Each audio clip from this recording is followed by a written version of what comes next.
Hey guys, it's me, Tiffany Parker, the owner of The Livable Forest and your event host for BOOFEST. Today we're going to go ahead and dive into what is expected for the upcoming BOOFEST. So we're going to talk about how I'm marketing the event. I'm reading my notes. How I'm marketing the event. We're going to talk about what content resonates most with the BOOFEST attendees. We're going to talk about load in and load out, parking and setup tips, and we're going to talk about vendor etiquette. So let's go ahead and get started. How I'm marketing the event. 1 month, actually less than 1 month out. So I do direct mail. I send out a double-sided flyer to attendees or residents of the area where we're hosting. So in this case, the Woodlands. I will send out a flyer. It's double-sided. It has BOOFEST, the Woodlands, and Kingwood, or it might have BOOFEST and then something else. But either or, it's going to have the event information with QR codes so they can say that they're attending on Facebook, and then whatever information is needed for them in that event. I feel like this is great. I do a 1 to 2 mile radius, so we cover a good, obviously not every single address, but we cover a good 1,000 to 2,000 attendees or residency within a 1 mile radius. So it's great from the venue. So Towns Green Park. This way people have seen it online and now it's on their fridge, so they can't not see it, right? So then we do Facebook and IG. I do share on my Facebook page, my personal page, and the event page. But I want to let you guys know the reason why I share it 3 times a day is because it takes the algorithm on these platforms. You got to do it like that so people can start seeing it. So this is why I tell vendors, when you're marketing an event, whether it's a Livable Forest event or any other event or even your own event, it's always better to share 3 times a day, at least starting from the month out, okay? I do this all year round, but for those who aren't that tech savvy, or not really tech savvy, they just don't like promoting things like that, even though they're attending, this is a great way. You should start doing this a month out from your events. So I do it in the morning. So around this time, like, let's say I'll do it like early in the morning, like around 8 or 9, share the event. Around lunchtime, between 12 and 2, I'll share the event again. And then in the evening time, after 5, so 6 to 8, I'll share the event again. By that time, the algorithm is catching up to what you're doing. And just imagine if everybody who attends does this, you would think everybody would do this when they attend. It will really help boost the engagement around the event. It'll also bring way more people out to the event because it's not just me promoting it, it's also the people that are involved. And that's one of the things that it's really difficult sometimes to drive home with vendors. And it's sometimes difficult to drive home with event coordinators too, that just because you pay for a booth doesn't mean your job ends there. Just because you pay for a booth and you have to set up and do all the stuff for your own particular business, you sharing the event is part of your business. It's part of your job description as well too. This is a team effort. So we as a team can't come together and promote this event so we are all successful. Then don't join the team. Okay? Don't join the team if you're not willing to be 100% dedicated and because I guarantee if you hire somebody or somebody says they want to be a part of what you have going on, you would want them to help promote too, right? You want them to put as much effort as you are into that project, whether that's promoting or showing up or whatever. So that's what I expect from my vendors as well too. I shouldn't say my vendors. I should say the vendors because I don't own y'all, but anyways, that's a whole nother conversation in itself. Okay, so we do that. We Facebook, IG. Look, I also encourage all the vendors that are participating to create event pages for BOOFEST for their particular business, because what you share in your event page is going to be vastly different what I share in mine. Why is this crooked? Okay. I don't share individual vendors, right? I actually share things that are updates and things that are going on at the market and stuff like that. Not necessarily individual vendors. I encourage you guys to create your event pages, because one, that boosts the event up in the algorithm and search on Google as well too. Like, even create Eventbrites. I don't have a problem with that, because all it does is help the overall event and everybody involved, and we rank on Google when people are looking for events in that area. Another thing that I do is I put event flyers in nearby shops. So I found that it's super easy to put a flyer up on the community boards, like in the libraries. There are some boutiques and shops that do allow you to do it, put it on their front door. But the issue with that is you have to go in, sometimes when it comes to that, trying to help get the community shops around to help promote it, if they're not involved, normally they don't want to, which is fine. That's totally fine. I have no problem with that. So what I do instead is do what I think is better anyway, which is posting at Starbucks. Starbucks has usually most Starbucks have like a little, I'm trying to fix my camera. Okay. Usually a lot of Starbucks have those chalkboards with the magnets where you can post a flyer or whatever, as long as it's free to the community. So that's what I've done. I've done that out here in Kingwood, and I've done that in the Woodlands. So this time around, because we're less than a month out, I will be in the Woodlands going around the different shops and stuff like that, trying to get the flyer up. But I don't, like I said, I don't 100% rely on that. Like, I have my own means of media distribution as well too. And then I do in-app push notifications. They go directly to community members' phones and emails, as you guys know, because when I post in the Vin Like a Boss group, you guys all get notified. But when I send out a push notification, it goes out to all, what is it, like 1,500 of you guys now at one time. Whether if you don't have your notifications turned on, whenever you visit the app or not even log in, when you just open the app, the notification pops up anyway. So these are some things. Oh, we also have 1,500 email subscribers, so I go ahead and send it out through there as well too.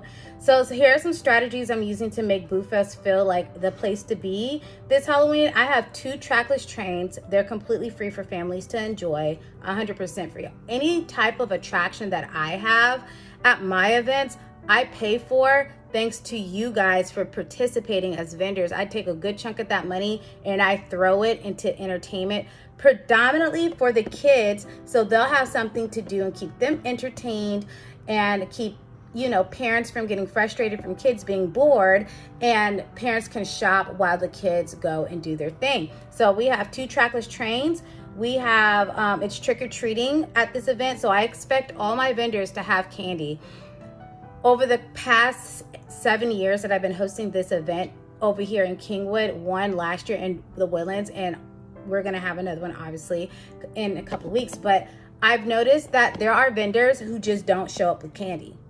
They just don't show up with candy, and I kind of feel like that defeats the purpose, and it also makes you look like you're not really into the participation part of the community aspect of it and the magic of it for the kids. You're really there for straight profit, fine.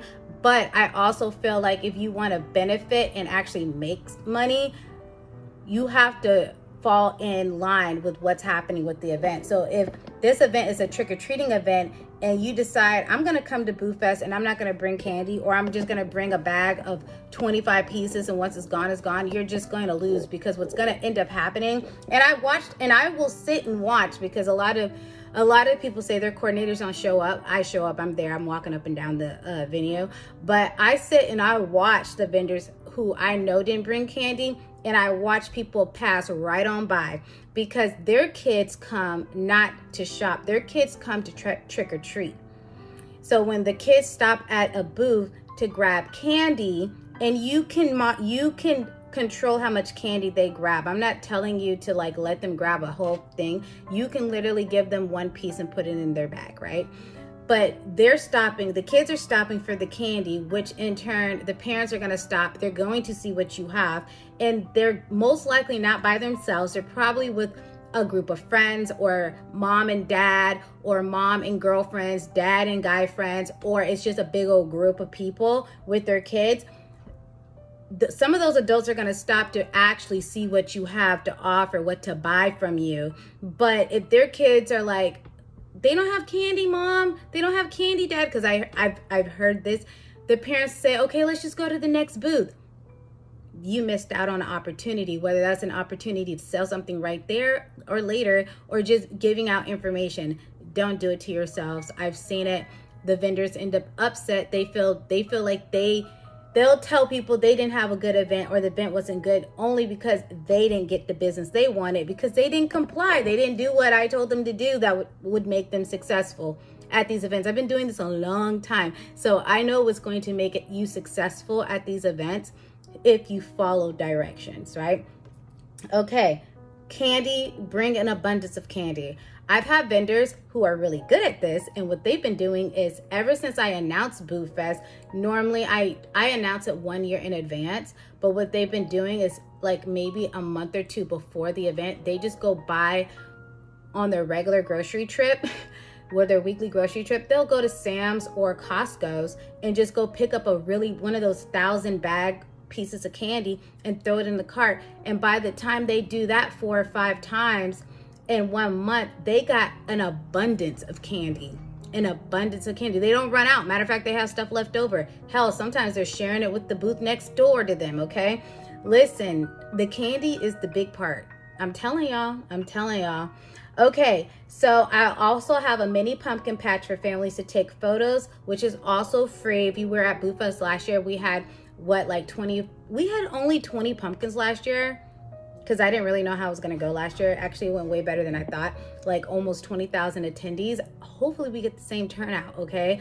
But what I'm saying is, we have the pumpkin patch, and they were out there all on the ground taking pictures, had dogs and stuff out there with them all on the ground, laying down, taking pictures, lined up for days to take a picture, and all we had was 20 pumpkins and some blow-ups.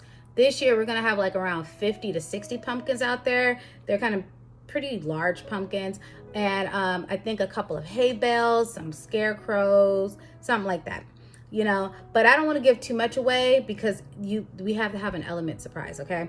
So we're gonna have the pumpkin patch, and they can take as many pictures as their heart's desire. I don't know who started a line, because I never said there was a line. Like, usually it's spread out wide enough to where people can just kind of like find them a little spot or whatever. But yeah, they had a line, and I don't know why. And the event is free to attend, right? So let's talk about what content resonates with the BOOFEST attendees. Visual hooks. Okay, visual hooks. Attendees are scrolling fast, so you got to capture their attention with bright, festive, or Halloween themed images and videos, animated boomerangs, or short video clips showing your products in action, booth decoration, costume props. That are all Instagrammable. Okay, so what this looks like in practice, because all of that sounds good, but in practice, what I would do is a reel of you creating products. Whether, I don't care if it's for another market, right? You're just creating products and then your caption can say, getting ready for BOOFEST, the Woodlands BOOFEST, or the Kingwood BOOFEST. You could do that. If it's even better if you're creating like a Halloween product or something like that.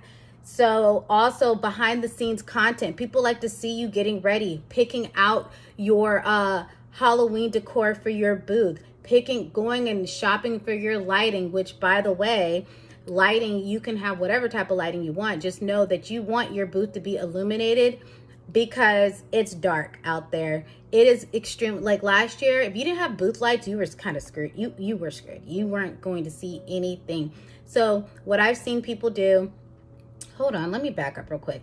So behind the scenes content, you getting ready for market. Matter of fact, what I'm saying right now is something you should be doing anyway, because it's just overall good for your overall brand, because people trust people, not your product. Like, another thing that you can do is you can start in, especially within your event page, you can offer exclusive giveaways and offers, announce BOOFEST only discounts or freebies, run mini contests leading up to the event. There's like an infinite amount of things you could do to make this work for you. I mean, I never understood why some vendors, they didn't take advantage of the fact that we do have things you could use on Facebook that you could do to boost your visibility about your visibility for an event that you're attending. I know there's some vendors out there that do this very well. They'll create their event page. They will post products that they're bringing, limited edition, event only products. They're doing exactly what I'm telling you guys will help you. But then there's the ones that just don't want to do anything. They literally just show up and hope to God that everybody around them did all the work. And those are the ones who normally don't benefit as much, if at all, at markets. I know there's some coordinators out there that absolutely hate and will not allow for their vendors to create event pages. And personally, this is my personal opinion, the only reason why they're doing that is, one, because some feel that if there's too many event pages, whoever is trying to look for sponsorships, information, they feel like it cuts down on the scamming or whatever. I don't think so, because those bots that comment under event pages, they're everywhere and they will always be there. So that's not a really good reason anymore. But they also want to make sure that all the marketing and all that type of stuff and traffic goes particularly through their page and everything, which is fine. I don't care, because if you guys create event pages, Eventbrite pages, whatever, all it does, it helps me, it helps you, and we get the word spread faster. Event coordinators out there that do not allow their vendors to do that, to be honest, I feel like they're doing themselves a disservice. They're doing their event a disservice, because they're limiting visibility only within their little social media page. So yeah, interactive content, make attendees part of the fun, do polls, do questions or trivia about your products or Halloween in general. You guys will see on Facebook that I would normally post what some people would consider like a YouTube style video, showing me picking up flyers, doing my basic day-to-day, what life is behind the scenes of creating an event, life behind the scenes as an entrepreneur, as a mom, doing it with kids, doing it just lifestyle content around my business and how I'm running it and what all I got to do that particular day. People like that stuff. They like to see that type of stuff. So if you can muscle up the energy or the courage, it will be very beneficial to you, okay? Storytelling and emotion. People connect to stories, just not products. I tell people all the time why I started BOOFEST. I tell people all the time why I created the Livable Forest and why I'm doing what I'm doing all the time, because it resonates, is relatable. Most of the people that I'm talking to anyway that follow me, they live in the community that I'm doing predominantly everything in anyway. So, here's just a mix of photos, videos, and stories in short, shareable snippets throughout this month can really increase engagement for the event, engagement for you in particular. Matter of fact, I gave you guys, some of you guys don't, I'm going to get it done by the end of the week. Everybody's going to have their booth number. Use that. You're going to be at booth whatever, right? Share the map. Share the parking for your attendees, people that are coming to see you in particular. Give them the parking information that I gave you. Give them the booth map that I gave you, and circle you right on the booth map so people know exactly where you are, so they can come and support you. I also have it to where people, a couple of you guys have paid for a push notification shout out. This is why I tell people, get your people to be on this platform, because you can also post here. And if they're following you, it's not like Facebook or Instagram where you post and then the algorithm does everything but show you to who you're following. On here, when you post, like, you guys get notified pretty much immediately. That's how it's going to be for you as well. Get your people on here, because if you paid for the push notification shout out, they're going to get a notification to their phone about you to go to your booth, and with the little blurb or whatever you want them to, whatever you want to tell them, to your booth. This is what I consider real promotion, high engagement, high contact with the customers, the consumers, the event goers. I'm telling you, it's 100% worth it. I'm telling you, if you put in the work that I'm telling you to put in, you will not regret it, right? And this can also trickle over to other things that you're doing in your business. Now let's talk about load in and load out, okay? The smoothest path for unloading and parking is not circling the venue forever. I've already given you guys in the group where to park, how to get load in. We're not meeting at the front of the venue, okay? When I give you your time to come set up, you need to come at that time. I'm giving it to you because there's not a lot of room. There's not a lot of room to set up. You can't go parking over at the library. Like last year, like 40 cars got towed last year. And they did exactly what I told them not to do. They went and they parked at HEB, they parked at the library, they didn't have any permission to do so, and they got towed, and they came and complained to me about it, and I told them specifically what to do, and they didn't listen, because apparently what I said, I didn't know what I was talking about, right? I've been doing this for a long time. I get all the information that is needed to be successful at this event, for vendors and for my own self and my own staff. So I'm telling you what Township is telling me. I'm telling you what any other venue management is telling me. I'm telling you the same thing, so we are safe and not like completely all over the place and getting towed, okay? So when I give you your load-in time, people's load-in time start at 8 o'clock in the morning. That means be here at 8 o'clock. That means at 7:50, you should be pulling in, and you should be coming through the map that I showed you, where you guys go through Lake Woodlands, and you go through the trolley path, and you park alongside that back part of the venue of the park, and bring your stuff to your spot. It's super easy. Then you make a U-turn and drive on back out. That's all you have to do. It's so easy. I don't know why people are make it harder than what it needs to be. I've had people tell me they don't want to come that early. Okay, well, if you don't come that early, you're not even going to be able to get in, because they're going to close those gates. Okay, and so this is the load-in process. You're going to pull up at the back of the park, going through the trolley route. You're going to pull up. You're going to unload your vehicle. You're going to take your stuff to your spot. I suggest you bring a dolly, bring a what do you call it? A wagon or two to make the process smooth and easy and not so labor intensive. Once you bring your stuff to your spot, you do not start setting up. You need to move your car and go park it at a designated spot. I don't know what it is, but at different venues, I know in Kingwood, sometimes I tell vendors, if you pull up, unload, go park. Some vendors, they want to sit. They don't want to go park. They want their stuff, their vehicle right there next to their tent. But the problem is, then they get upset when the community doesn't have anywhere to park.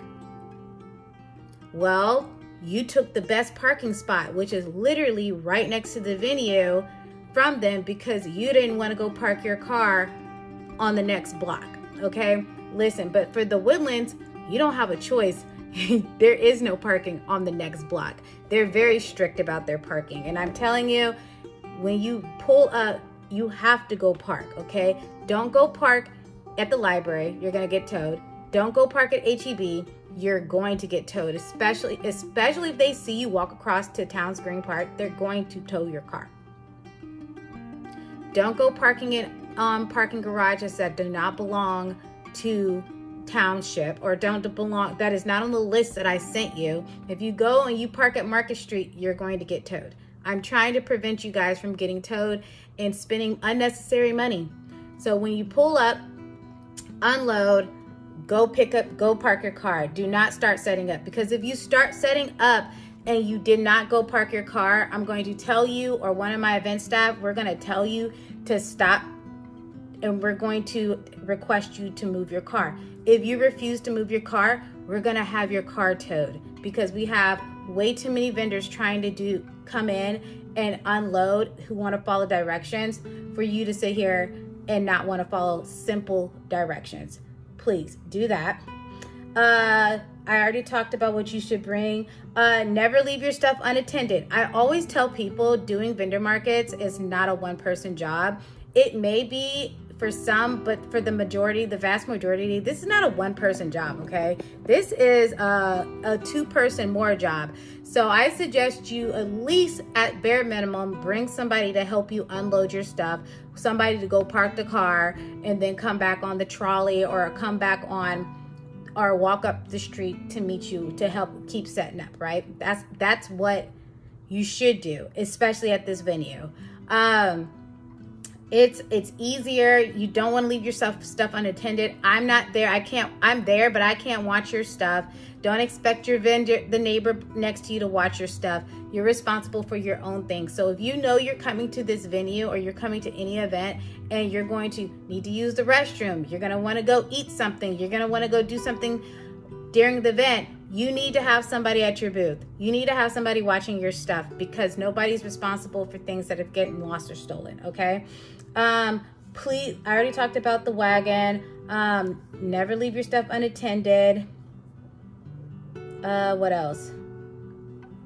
The reason I say bathroom breaks, because a lot of vendors underestimate the fact that they got to use the restroom, and they just assume that the vendor next door to them or on both sides of them is going to see somebody stealing their stuff. No, they're minding their own business. They are working with the people, their customers. They're not watching your stuff. So you always should have a +1 with you or more. Now let's talk about vendor etiquette. So being a successful vendor isn't just about what you sell, it's about how you show up. And here's some things you need to do. Be on time. Arrive at your assigned load-in time. Don't make your neighbors wait.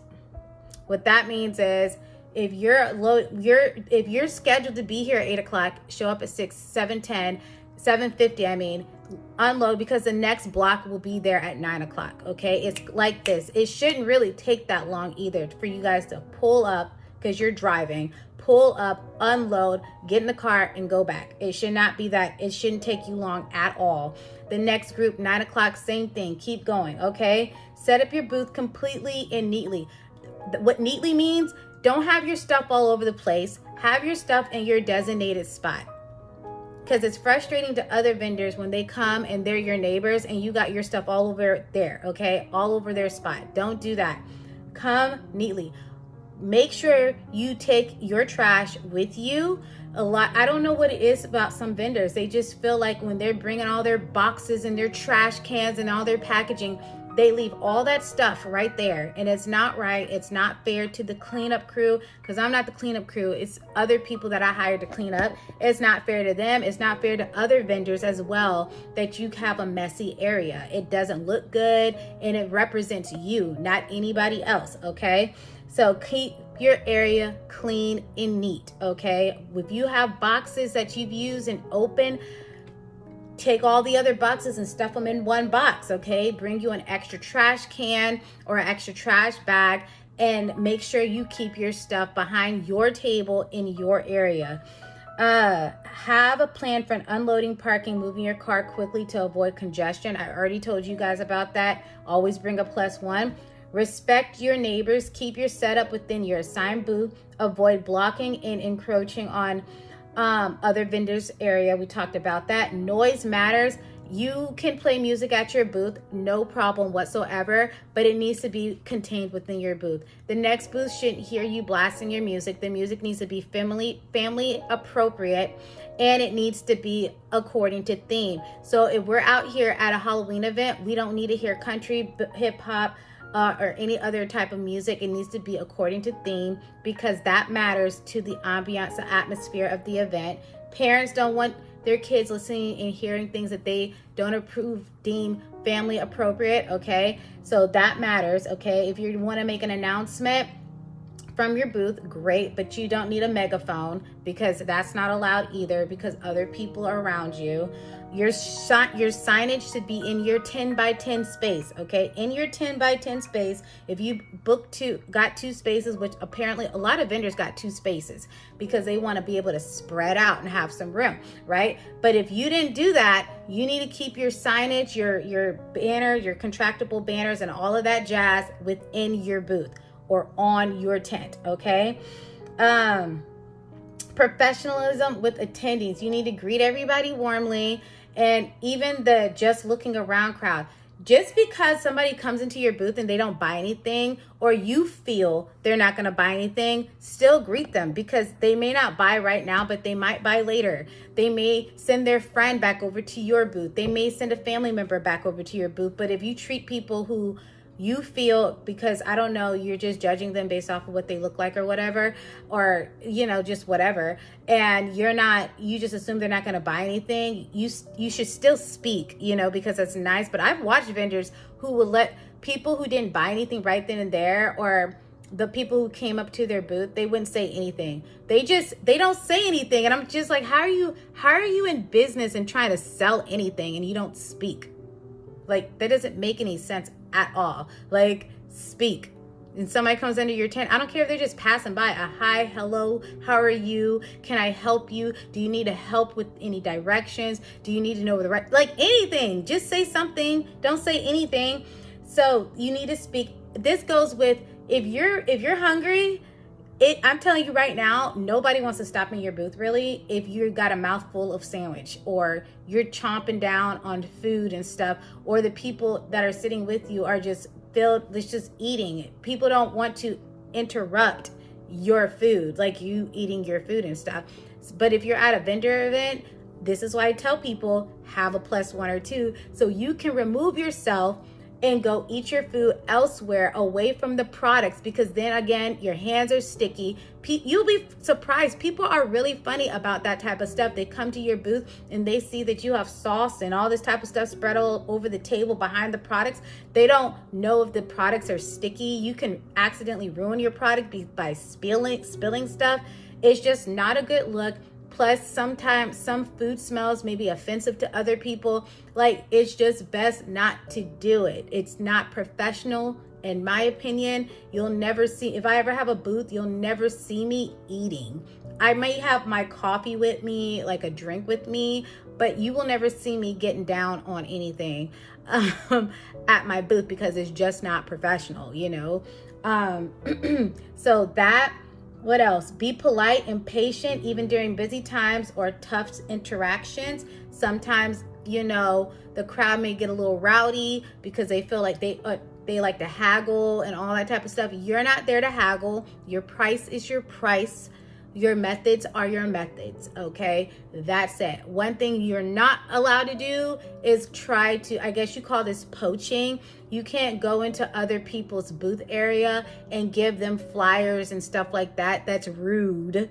I've seen people do that. Is so rude. I'm like, why would they go over to her booth and hand out flyers? They passed you up. Your chance and opportunity was when they were in front of your booth, on their way to your booth, not when they're at somebody else's booth, okay? Be polite, especially when, you know, sometimes kids may ask for more than one piece of candy. You could politely say, we only give 1 candy per round trip, because I'm telling you, the kids are going to come right back around. They're going to ask up front. You could politely say no. I've seen some vendors say, no, you don't need all that candy. That's not your place to say you don't need all that candy. That's their parents' place. I'm just telling you, you can just politely say no, 1 candy at a time. Okay, avoid negative comments about other vendors or competitors. BOOFEST and any event that the Livable Forest hosts is a family-friendly event, okay? And you should take this with you to all the other events as well. You don't need to be talking about other vendors. If you don't like how another vendor is set up, that's none of your business. If you see another vendor that's selling something similar, your job and it's not your business. Your job is not to go and try to speak negatively about that person's product or service that's similar to yours to make yourself look better, because it doesn't make you look better. It actually makes you look worse. It makes you look petty. It makes you look insecure, like you can't get your own customers because of God knows what other reasons. But if you're the type of person that does that, 9 times out of 10 is energy and personality at that point, okay? We don't need any negative comments about anybody there. We're all there to not only just make money, build community around our businesses. We're there to uplift and present a good show for everybody who is attending, okay? Everybody should feel welcome, even vendors. And while you're over there complaining and talking about them, you could be over there trying to partner or trying to figure out how y'all can collaborate to do other business ventures together.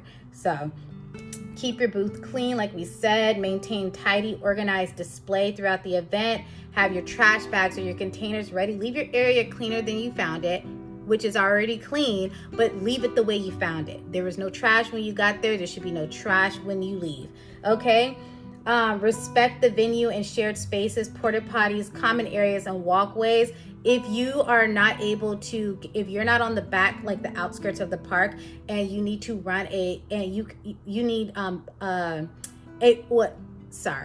if you are on the outskirts of the venue, like in the park, and you're next to the electricity, you have to tape your extension cord down with duct tape, preferably bright duct tape, since it is an evening event. You have to do that. If you don't do that, you can get a ticket. Somebody gets hurt or falls or whatever, you're liable because you didn't go and do what you're supposed to do. All this stuff that I'm saying should be common knowledge with people who do this. People who do this for a living, as far as doing vendor markets every weekend, Friday, Saturday, Sunday, every single weekend of the year, y'all know this.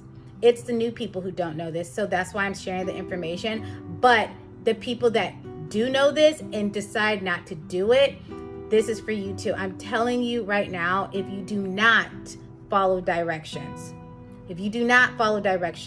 I will politely ask you to leave. And if you don't politely leave, that's why we have security on there, because I don't have time. The vendors don't have time. We didn't spend all this money trying to get ready for these events for one person to try to ruin it because they don't want to follow directions. Not happening. Not under my watch, okay? So make sure you respect the common areas. That means you need to make sure your banners are not all in the walkway, your extension cords are taped down. If you are not on the outskirts where there's electricity, you need to bring a battery pack block. They're like $100. You could probably get some cheaper, whatever, just to run your electricity. Heck, you could probably use a small little tiny battery pack or whatever you can get from Walmart or whatever, probably like $20, $30. But you cannot run your extension cord from the middle of the park all the way across the park. You cannot do that.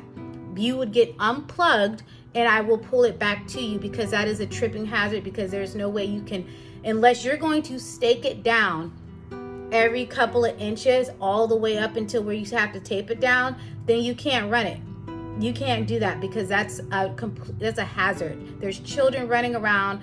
We don't need any accidents.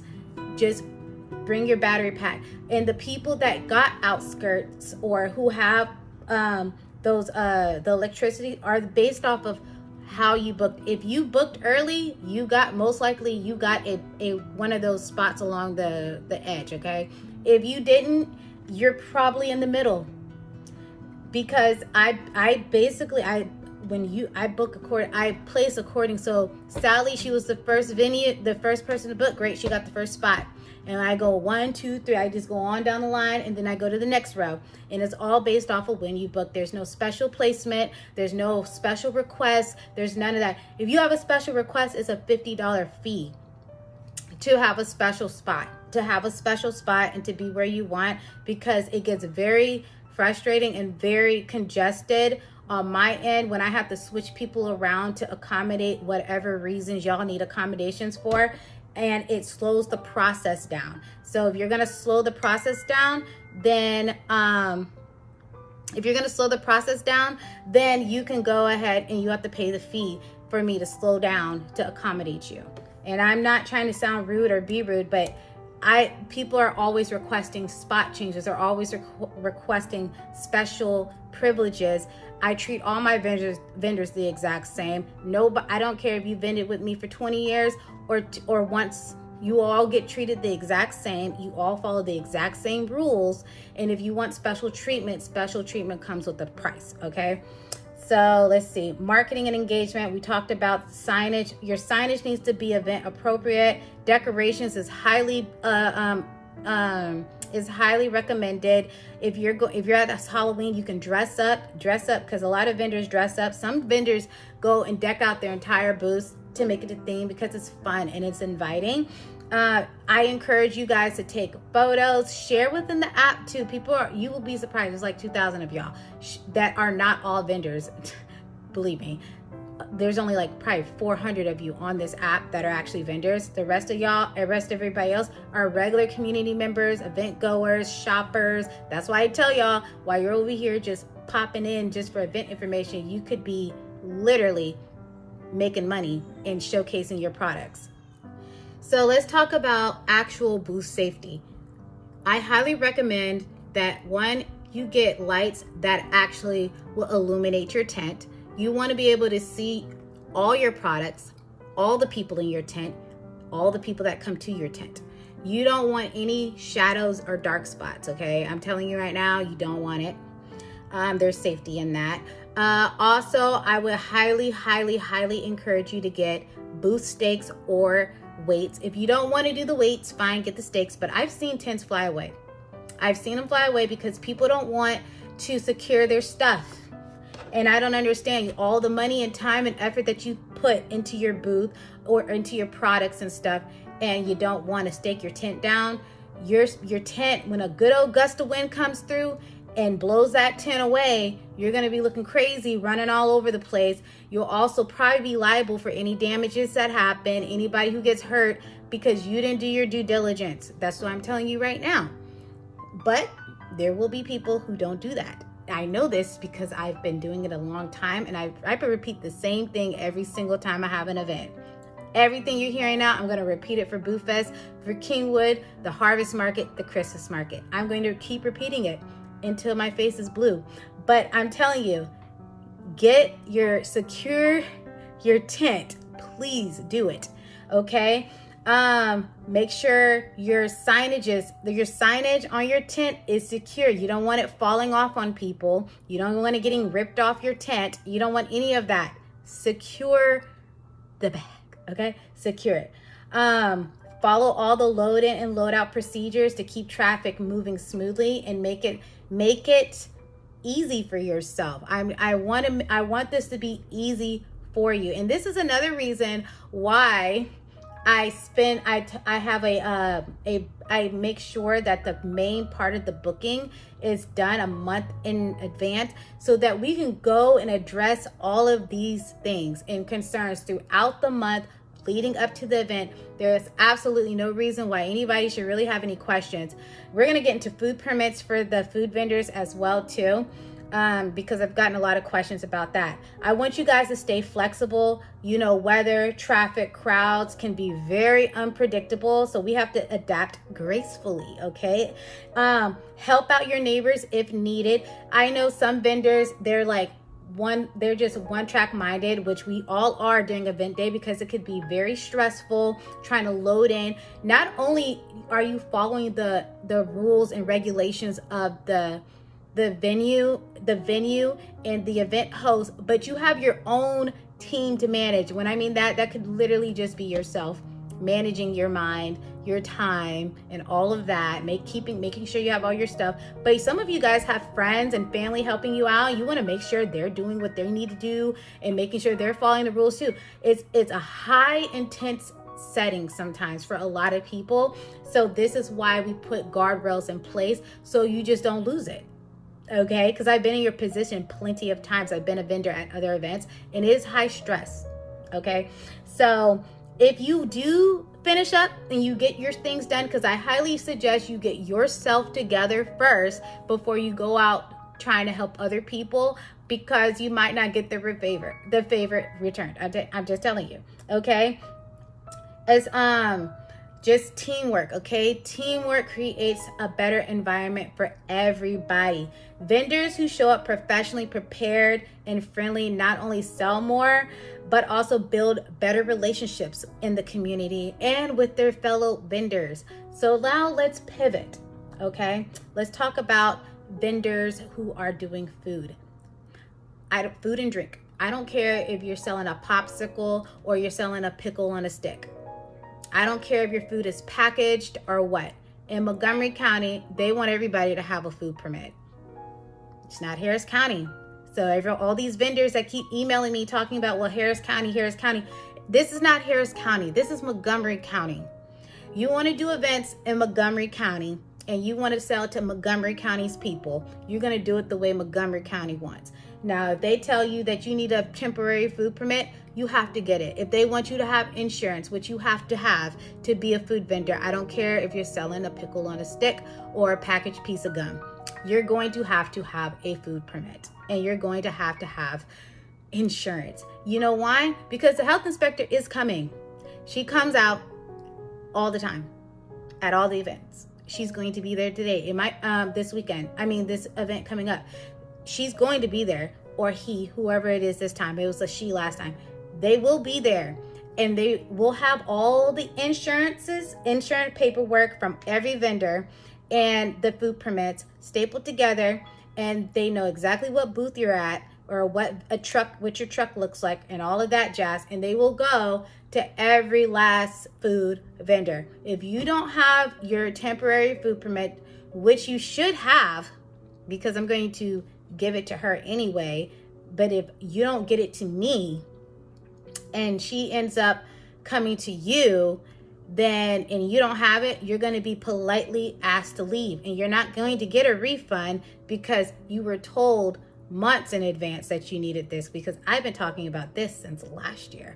And if you're in food service, you should know the laws and the rules and the regulations of the counties, the cities, the states, whatever that you want to do business in. There's no way that you can be in food business or any type of business and not know the rules and regulations. So this is why I don't feel sorry for those who do get asked to leave, because you should know this information. I give the information to you, but just you as a business owner should know how to run your business legally, no matter where you are on this planet. Okay? You need to have a temporary food permit. If you don't want to go through the hassle of not remembering to bring it with you, it'd be best for you to just email me your temporary food permit. Email me your insurance. You have to have insurance. You have to have insurance, and you have to have township listed as one of the people who are covered. You have to. Food trucks, you guys don't have to have a temporary food permit because you guys have medallions. It needs to be visible on your truck. But you still need to have insurance, and you still need to list township as a benefactor or somebody who's covered, right? I have put all that information on the vendor page. I get the same questions all the time about that. I'm going to redirect you to the vendor page, but I'm also going to probably redirect you to this video because I talk about it. Just comply when it comes to this, because you don't want, like I'm telling you, I've watched it happen. You do not want to spend all this money on your food products just to be told you got to get up and go because you're trying to cut corners. Stop trying to cut corners. People that cut corners in business usually end up failing and being out of business because they don't want to follow the rules. Okay, just follow the rules. Okay, now what else? Is that it? I think that's it. Some honorable mentions. When it comes to payment, it is best to have a credit card machine, like credit, debit. I don't care. I mean, you could do tap, you could put it in, but we're talking about for ease of use. It's easier just to get one of those credit card machines that you tap or that you slide in. If you're gonna have cash, which I suggest you take cash too, because we have a lot of people who don't want to use their credit or debit card. They have a set amount of money in cash. So I really highly suggest you bring a lot of ones, a lot of fives, and a lot of tens. Just from my experience, when somebody's bringing you $100 bill, really, I personally don't take $100 bills at my booth. I see vendors who do it, but if I was vending, I wouldn't take it, because what are you going to do with a $100 bill when you have to make change? Once you make your change, they take all your change and you're stuck with this $100 bill. And now you have to leave your booth to go get more change. So I say I would take credit card. I will push credit card faster. The people that say just scan this QR code to pay for your stuff, I personally don't think that's smart, because inventory counting, if you have products and you're saying, okay, this is $20, you could just scan this and cash at me or send me $20. How the heck are you supposed to know that $20 went to this product? You're not going to know. Those people who do that type of stuff, in my opinion, no shade, I don't think that's bad, but they're just selling the things. They're not really trying to see exactly what they sold, how much of it they sold, so they can see if they need a reorder or not. They're just selling their stuff. They're not really keeping inventory, keeping track, and doing actual retail management. They're not. They're just selling stuff. So I suggest, and plus you also open yourself up to theft, because if you got a booth full of people and there's only 2 of y'all, but people are picking up stuff. Oh, I like this. Oh, all I have to do is scan the QR code.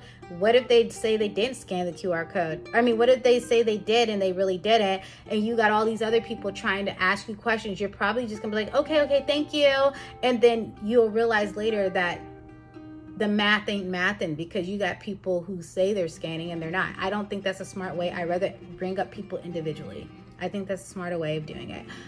So yeah, change, making sure if you want to do the QR code, great. Make sure you bring something for people to actually put their stuff in. There's so many vendors that just won't invest in bags. Get on Vistaprint. Go get you some bags. They're paper bags, paper brown bags on Vistaprint. They got the medium size and they got the large size. And I think for the large size, you're probably gonna, if you want like 100 or a couple hundred, you're gonna spend like $180. It's worth it. You can even put your logo on it. You know, these are things that you have to invest in. But what I feel like, some people even go get the little thank you bags or whatever from the restaurant supply or whatever, and then they send people off in that. I personally think that's tacky. I personally rather have branded bags, but that's just me. No shade to those who do it, but have something for people to put their stuff in, because when they realize that you don't have a bag, then they get frustrated. Then they don't want to come back and shop you, because you weren't prepared for them to shop you, because now they bought all this stuff and you just expect them to carry it off in their hands. Bring bags of some sort. Just bring a bag. Bring bring literature meaning like a brochure, a card, something to send them off with their product in their bag, so they could come back and shop you later. A lot of people miss opportunities to make more money in their business because they don't want to invest in physical advertisement pieces, like physical things like that. Like, not everybody wants to tap their phone to your phone to get your virtual card. Not everybody likes that. Some people, you got people out here that are worried about identity theft and all that type of stuff, like, as they should. They don't want to tap your card. They don't want to scan your QR code on your phone all the time. They want you, nobody's asking them to do that at Target. Nobody's asking them to do that when they go to any other major retailer. They just get their stuff in the bag, the receipt, and the associate throws in a brochure or a card or a coupon. They want the same experience. They want the same experience. And if you're really trying to grow and you're trying to be that big, be like the big retail, I always say do it like the big boys. They already did the science, they did the math, they did all the logistics, they did all the research. And what we see at predominantly every major department store is pretty much the same thing. all the vendors and everybody else like us trying to come up, we're trying to reinvent the wheel when we don't need to. We don't need to reinvent the wheel. What we need to do is just make our marketing and how we do business run better and smoother. But as far as the little things like that, that matters too. We don't have to reinvent the wheel when it comes to that. Just they buy something, you slip something in, you slip a card, you slip a thank you note, you slip your brochure or your business card in, and you're done. You don't have to tell them what it is. They're going to see what it is when they get home. Okay, you don't have to do all the extras. You don't have to tell them, but you don't need to do any of that, because people at market, they're trying to see what else is out there, and they don't want to spend too much time at your booth. So make it count really quickly. Okay. Let's see what else. I want to make sure I've covered everything else. That basically is it, you guys.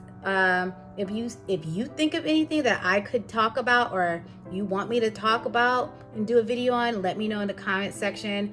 But yeah, that's pretty much the gist of it. By Saturday, everybody should have their booth number, their load-in time, and all of that jazz by Saturday. I expect to see you guys marketing by Monday at the latest. The earliest Sunday, if you're not doing it already. But I expect tag the Livable Forest, okay? Tag BOOFEST, do all the things. I expect you guys to be posting in the community about your products and services and what you're selling and all that jazz too. Like all the stuff that y'all post on Facebook, y'all could post it on the Livable Forest. It's not an information app where you just get information about booths. I don't know who told y'all that, but it's an actual social media platform for Houston. That's why you have more lookers and shoppers than you do vendors, okay? But if you're gonna do a vendor, if you're gonna be on here, you might as well utilize it for your advantage, okay? Yeah, so that's it. And I will pop in at another time and maybe we can talk about some other things that I've seen online in the vendor world and we can address them. But as of right now, that is it. And I'll see you guys in the next one.